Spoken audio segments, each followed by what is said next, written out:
Yooyyaa akkam jirtu kabajamtoota hordoftoota keenya kun immoo beetii yeroo hundumaa wantoota teekinooloojii fi akaadaamikii barnoota akaadaamikii fi teekinooloojii irratti qabatee kan isinii dhiyaatudha. Har'aan kana wanta addaa tokko qabadheen dhiyaadheen jira. Namoonni miseensa hin ta'in yuutuub kana sabiskiraayib gochuun miseensa ta'a isiniin jedha. Har'a wanti qabadhee dhiyaadhe keessaa inni ijoon tokko maal isinii fakkaate namoonni yuutuub ni dalaynaa garuu immoo akkaataa itti dalaynuu fi wantoota barbaachisanii kiriteeriyaa hin guutu jedheetiin namoonni yaadu ni jiru. Garuu immoo yuutuub hojjechuudhaaf haala salphaadhaan isinitti argisiisa jechuudha. Akkamitti yuutuub hojjetama kan jedhuuf baay'ee salphaadha. Yuutuub hojjetuun baay'ee salphaadha. Haa ta'u garuu immoo wantoota nu barbaachisan hedduutu jira. Wantoota nu barbaachisan keessaa inni ijoon tokko moobaayila yookiin kaameraa nu barbaachisa. Kaameraan nu barbaachisa. Kaameraa malee homa tokko waraabuu hin dandeenyu. Inni lammaffaa ediit gochuun nu barbaachisa. Yoo xiqqaate ediit gootee nama bira gochuu qabda. Akkuma jiruun waraabdeetiniin kaameraa waraabdeetiniin nama dhiyeessuu hin dandeessu jechuudha.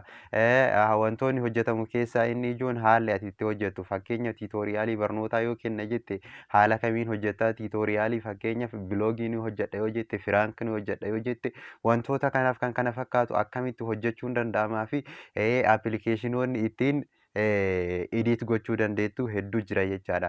Aappilikeeshiniin baay'eetu jira. Aappilikeeshinii kana keessaa muraasa fudhadheen isin ilaala jechuudha. Haala isin na gaafattaniin wantoota isin dhibe na gaafachuu dandeettan aappilikeeshiniin hedduu waan jiruuf ani immoo haala salphaadhaan aappilikeeshinii ofii koo itti fayyadamuu fi wantoota ofii kiyyaa fayyadaman isin argisiise booddee immoo aappilikeeshinoota dabalataa isinitti kan argisiisu ta'a. Namoonni hedduun akkamitti yuutuub hojjedhaa? Yuutuubn faayidaan isaa maalii? Wantoota jedhu hedduu isa cinquu danda'a. Garuu har'a haala salphaadhaan ni ilaalla. Homa tokko shakkii hin qabu akka sirriitti hojjettan namoota hedduu jira. Taalentii ka qabdan wantoota aayidiyaa gaarii ka qabdan aayidiyaa ittiin hojjettan hedduu ka qabdan garuu immoo haalli ediitii kan isin rakkisu kaameraamaanii hin qabu ani ediitara hin qabu akkamitti yuutuub hojjedha kan jettan. Garuu immoo haala salphaadhaan ani tiitooriyaalii isinii kenna. Tiitooriyaalii jalqaba irraa hanga xumuraatti wantoota isin barbaachisan hanga moonitaayiz taatanii wanta isin barbaachisan hunda isiniif kan isinii barsiisu ta'a. Waan kana ta'eef hanga xumuraatti na faana bu'aa. Namoonni yuutuub kana haaraa taatan sabiskiraayib gochuu hin irraanfatina. Jalqaba irratti yuutuub hojjechuudhaaf maal nu barbaachisa kan jedhu kaameraa nu barbaachisa. Kaameraa gosa akkamii nu barbaachisa? Moobaayila keessanii moobaayila tokkicha ismaartifoonii qabaachuu qabdan. Ismaartifoonii qabaachuu qabdan. Dirqama moobaayila ismaartifoonii qabaachuu qabdan. Yoo danda'ame moobaayila lamaan osoo jalqabdanii baay'ee namatti tola. Moobaayilli lama tokko ittiin waraabdaa, tokko ediit gootaa, tokko kaameraa islaayidii kaameraa ittiin qabdu kaameraa wajjin wal qabatu. Istiikariin tokko isin barbaachisa jechuudha. Istiikiin tokko jechaadha. Istiikiin tokko dirqama isin barbaachisa moobaayila keessan isinii qabuudhaaf yoo akkas hin ta'in harkaan qabatteetiin waraabuun baay'ee ulfaata waan ta'eef. Inni lammaffaa immoo aappilikeeshinii si barbaachisa. Aappilikeeshinii ittiin ediit gootu. Kaameraa waraabdee jirtaa?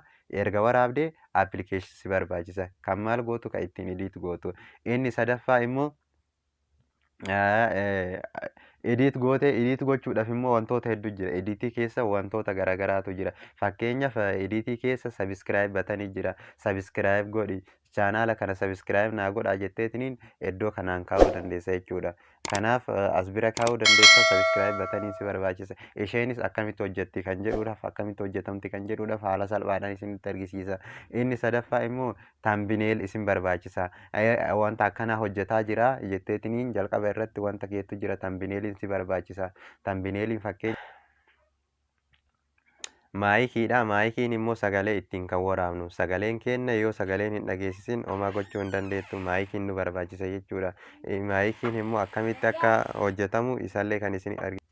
Garuu maayikiidhaaf dirqama hin qabdan. Sababni isaa moobaayilli amma dhufan hedduun isaanii sagalee naannawaa ni balleessu. Sagalee naannawaa balleessitiniin hedduu baay'ee moobaayilli ismaartiidhaan namni qabdan hedduu namatti tola.